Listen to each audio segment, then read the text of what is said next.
In this video, I'll be showing you guys how you can increase your text size on MySQL Workbench interface, simple and easy.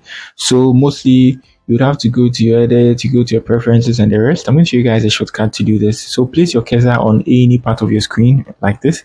You can see my cursor, I've placed it here. Your hands on your mouse tracker and then just widen it, something like that. Yeah, so I don't know how to describe it, but just put your mouse cursor there like that and open your hands like you are enlarging something, and close your hands to make it smaller. So I close my hands to make it smaller. I just open my hands to make it bigger. So that's it, very much simple and easy. Else you would have to come to your preferences, good, and you come to your font and you see your font here. So you change it. You change it to something like 15. You change this to 15. Let's change everything to 15. And now let's press on OK.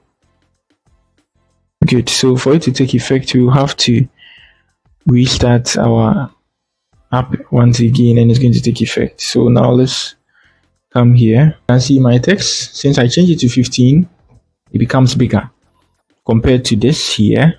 Yeah, so that's it. I showed you guys a shortcut and also the normal procedure to do this. So if you are new here, just give me a like, subscribe to the channel. Peace.